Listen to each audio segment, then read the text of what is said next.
تو یہ ایسا مقام، ایسا مسند محبوبیت کا شرف ہے وہ اللہ اپنے کامل بندوں کو عطا فرماتا ہے. اسی لیے خالق کریم نے قرآن مبین میں بھی فرمایا الا بذکر اللہ تطمئن القلوب، آگاہ ہو دلوں کا چین اور قرار اگر میسر آ سکتا ہے میرے ذکر حکیم سے مل سکتا ہے. آپ کائنات میں سمندروں میں تیریں، ہواؤں میں پرواز کریں، دریاؤں میں جائیں، جس مقام پر بھی چلے جائیں، فرح و شادمانی کا، تسکین کا جتنا بھی سامان پیدا کر لیں، یہ قرآن کا فیصلہ ہے، رب العالمین کا حکم ہے. اگر سکون چاہتے ہو، آسودگی چاہتے ہو، فرح چاہتے ہو تو وہ میرے ذکر سے نصیب ہوگی. اگر میرا ذکر ان تمام چیزوں میں شامل رکھو گے تمہیں دنیا میں بھی سکون ملے گا، قبر میں بھی سکون ملے گا. اور جس بندے نے دنیا میں اپنے دل کو اللہ کے ذکر سے زندہ کیا، قیامت والے دن ساری مخلوقات کے دل مردہ ہو جائیں گے. جو ذاکر ہوگا اللہ کا ذکر کرنے والا اس کا دل اس وقت بھی زندہ ہوگا. اللہ یہ فرمائے گا اے میرے بندے جس طرح تو دنیا میں میرا ذکر کرتا تھا آج بھی میرے سامنے میرا ذکر کر. اب بندہ ذکر کرے گا رب اس کا ذکر سنے گا. تو ایسی کائنات بندہ الفاظ میں کیسے بیان کر سکتا ہے. ہم خوش نصیب ہیں کہ ہماری نسبت حضور غوث پاک کی ذات پاک کے ساتھ ہے. حضور غوث پاک آپ کی ساری حیات طیبہ اللہ کی جلووں سے مزین، محمد عربی کی محبت کی رہنمائی سے فیض یاب نظر آتی ہے. آپ کی حیات طیبہ وہ بھی بے مثال. آپ کی آخری وقت کی کیفیت دیکھیے، آپ نے خود تازہ غسل فرمایا، نیا لباس دیبتن کیا، خود آپ نے چہرہ مبارک جو ہے قبلہ شریف کی طرف کیا. پھر آپ نے یہ فرمایا پیچھے ہٹ جاؤ. پوچھا گیا کہ اس میں کیا حکمت ہے؟ آپ نے یہ فرمایا آسمان سے فرشتے آ رہے ہیں جو غوث پاک کی زیارت کر رہے ہیں. جب آپ کی بارگاہ میں موت کی کیفیت طاری کی گئی اس وقت آپ کے بڑے صاحبزادے نے عرض کیا ابا جان اب کیا کیفیت ہے؟ آپ نے یہ فرمایا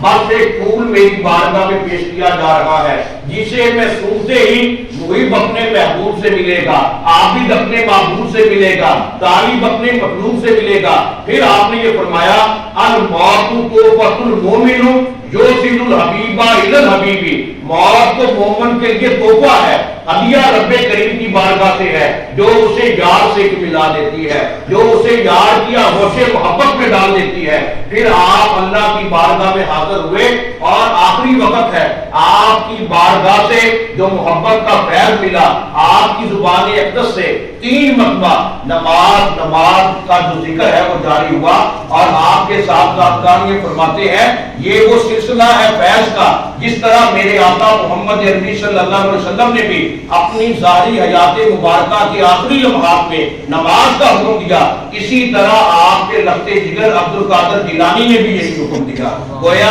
آپ کی ذات میں، آپ کے وجود میں، آپ کی کریا کریا دل کے کونے کونے میں محمد عربی کا فیض اس طرح سے موجود تھا کہ لوگ ظاہری طور پر چہرہ غوث اعظم کا دیکھتے تھے، جمال رسول کریم کا نظر آتا تھا. اور یہ کیفیت اللہ رب العزت نے اہل محبت کو عطا فرمائی ہے. تو آج کے دور میں یہ زیادہ ضرورت ہے کہ ہم حضور غوث پاک کی سیرت پر عمل کریں، آپ کی اتباع کریں، آپ کے نقش قدم پر چلنے کی پوری طرح سے کوشش کریں. حضور غوث پاک آپ پوری روئے زمین پر میرے آقا محمد عربی کی کرم نوازی کی ایسی دلیل ہے. علامہ ابن جوزی محدث عملی آپ یہ فرماتے ہیں کہ میں بڑے بڑے ولیوں کی بارگاہ میں گیا، بڑے بڑے کتبوں کی بارگاہ میں گیا، قلندروں کی بارگاہ میں گیا، لیکن میری ساری زندگی کا نچوڑ یہ ہے پوری کائنات کے ولی افضال کتب اور قلندر ایک جگہ پر، تنہا عبد القادر جیلانی غوث اعظم ایک جگہ پر. اللہ نے اسے ایسا مقام عطا فرمایا، اس کا مقام ولیوں کی بزم میں، ولیوں کے آسمان میں، آسمان ولایت میں ایسا ہے جیسے چاند کا مرکزی مقام ہے. جس طرح چاند کے مقام کو کوئی ستارہ نہیں پا سکتا اسی طرح غوث پاک کے مقام کو کوئی ہستی نہیں پا سکتی. یہ اللہ نے مقام عطا فرمایا ہے، عبد القادر جیلانی کو عطا فرمایا ہے. ہم خوش نصیب ہیں کہ حضور قبلہ عالم مرشد کامل پیر سید محمد مصطفیٰ جیلانی قادری المعروف حضرت پیران پیر پوترا رحمۃ اللہ علیہ آپ کی چوکٹ پاک سے وابستہ تقاضا ہے ہمیں ایسے مرشد کامل کی نسبت پر اللہ کا شکر بھی ادا کرنا چاہیے، آپ کی سیرت پر، آپ کے حکم پر عمل کرتے ہوئے اپنے لیے نجات کا سامان تلاش کرنا چاہیے۔ اللہ رب العزت کی پاک بارگاہ میں التجا ہے خالق کریم ہم سب کا خاتمہ ایمان پر فرمائے، مرشد کامل کی محبت کا صدقہ اللہ رب العزت ہم سب کی توبہ اپنی پاک بارگاہ میں قبول فرمائے، ہم سب کو اپنا ذکر و فکر کرنے کی اور ہمارے دلوں کو سکون کی، عافیت کی دولت عطا فرمائے۔ وما علینا الا البلاغ۔